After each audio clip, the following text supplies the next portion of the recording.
In this second part, we're going to be covering the Bonsai Park. Now, the Bonsai Park is more than just about bonsai trees.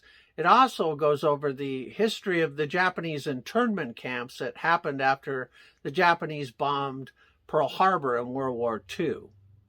The president decided to put a lot of them, or really pretty much all the American Japanese, into internment camps because he was afraid that there might be spies amongst them. So rather than root out specific spies, he decided just to put them all in internment camps, which really weren't the nicest places either. I believe there's a picture of some of that in the video ahead.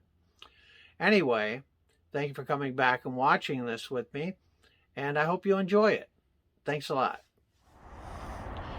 And we are now at the entrance to the Pacific Bonsai Museum.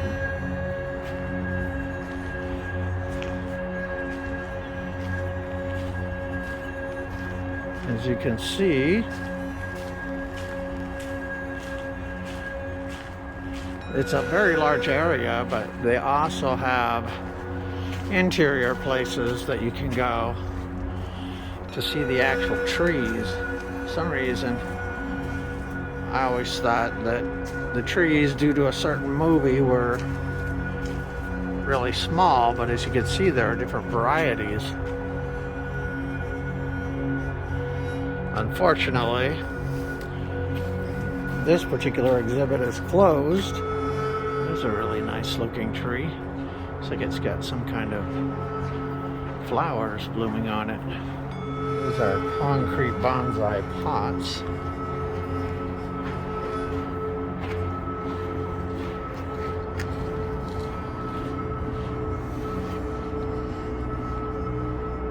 These are garden artifacts. I guess they're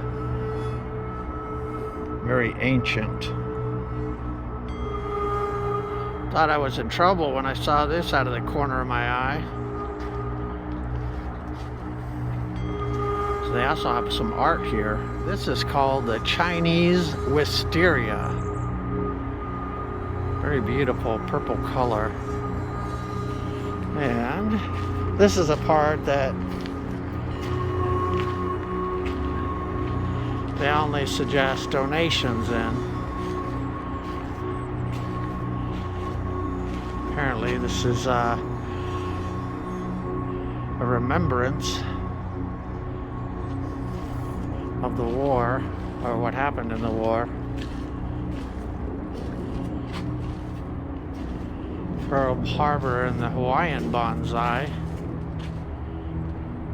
or Japanese bonsai. Here's something that talks about the Japanese ancestry. I know during the war, a lot of them were put into camps under the president, which is a part of American history that I'm sure many people are not too proud of.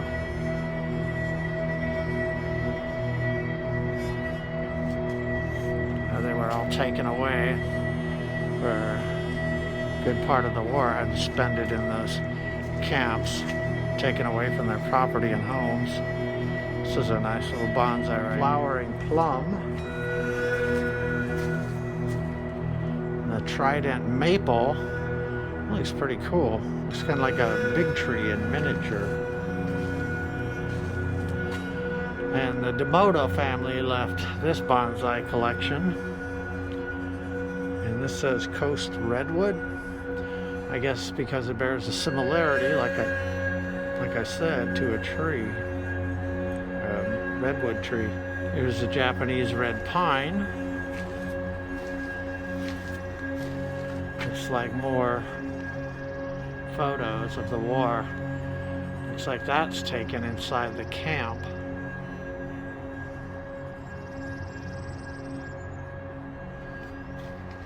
As they were all being taken away.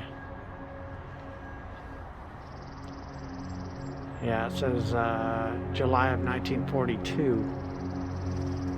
And incarcerees in the South Sound. So apparently in this area they had a place to incarcerate them as well. And this is the mountain hemlock. This is the Engelmann spruce. Over here we have the western hemlock. I guess that's when it's a baby. And this is when it grows up, so to speak. And it looks like this was the Nishitani family that's donated this. Oh wow, and they have the suitcases in remembrance of what happened. And that is the bristlecone pine, by the way. The Japanese maple, Rocky Mountain juniper. That looks pretty cool.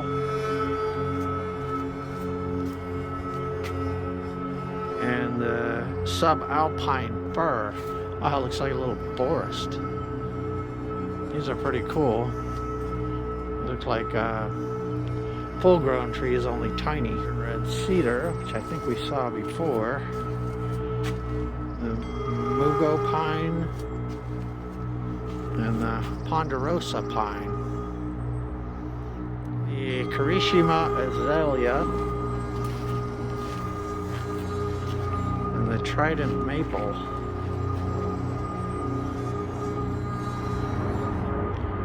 There's more artwork. When the Japanese attacked Pearl Harbor, our west coast became a potential combat zone. Living in that zone were more than 100,000 persons of Japanese ancestry, 2/3 of them American citizens, 1/3 aliens. We knew that some among them were potentially dangerous. Most were loyal. But no one knew what would happen among this concentrated population if Japanese forces should try to invade our shores. Military authorities therefore determined that all of them, citizens and aliens alike, would have to move. This picture tells how the mass migration was accomplished. Neither the Army nor the War Relocation Authority relished the idea of taking men, women, and children from their homes, their shops, and their farms. So the military and civilian agencies alike determined to do the job as a democracy should, with real consideration for the people involved. First attention was given to the problems of sabotage and espionage. Now, here at San Francisco, for example, convoys were being made up within sight of possible Axis agents. There were more Japanese in Los Angeles than in any other area. At nearby San Pedro, houses and hotels occupied almost exclusively by Japanese were within a stone's throw of a naval air base, shipyards, oil wells. Japanese fishermen had every opportunity to watch the movement of our ships. Japanese farmers were living close to vital aircraft plants. So as a first step, all Japanese were required to move from critical areas such as these. But of course, this limited evacuation was a solution to only part of the problem. The larger problem, the uncertainty of what would happen among these people in case of a Japanese invasion, still remained. That is why the commanding general of the Western Defense Command determined that all Japanese within the coastal area should move inland. Immediately, the Army began mapping evacuation areas and for a time encouraged the Japanese to leave voluntarily. The trouble for the voluntary evacuees soon threatened in their new locations. So the program was quickly put on a planned and protected basis. Thereafter, the American citizen Japanese and Japanese aliens made their plans in accordance with Army orders. Notices were posted. All persons of Japanese descent were required to register. They gathered in their own churches and schools, and the Japanese themselves cheerfully handled the enormous paperwork involved in the migration. Civilian physicians made preliminary medical examinations. Government agencies helped in 100 ways. They helped the evacuees find tenants for their farms. They helped businessmen lease, sell, or store their property. Now, this aid was financed by the government, with quick disposal of property often involved financial sacrifice for the evacuees. Now the actual migration got underway. The Army provided fleets of vans to transport household belongings and buses to move the people to assembly centers. The evacuees cooperated wholeheartedly. The many loyal among them felt that this was a sacrifice they could make in behalf of America's war effort. In small towns as well as large, up and down the coast, the moving continued.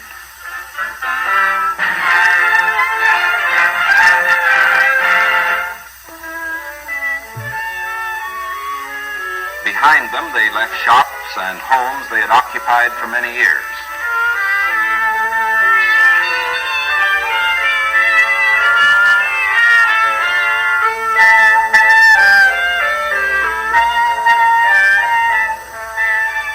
Their fishing fleets were impounded and left under guard. Now they were taken to racetracks and fairgrounds where the Army almost overnight had built assembly centers. They lived here until new pioneer communities could be completed on federally owned lands in the interior. Santa Anita Racetrack, for example, suddenly became a community of about 17,000 persons. The Army provided housing and plenty of healthful, nourishing food for all. The residents of the new community set about developing a way of life as nearly normal as possible. They held church services, Protestant, Catholic, and Buddhist. They issued their own newspaper, organized nursery schools, and some made camouflage nets for the United States Army. Thank you for joining me today at the Rhododendron and Bonsai Gardens. One thing I wasn't expecting to see here was a history of what happened to the Japanese in their internment camps during World War II. After Pearl Harbor was bombed, they weren't expecting, or let me say, the Japanese were suspected of potentially being spies, so they made sure that they locked them up. It's a sad part of our history and one that bears remembering. So anyway, I'm really glad that you were able to join me today and hope that I will see you again on the next adventure of Big A.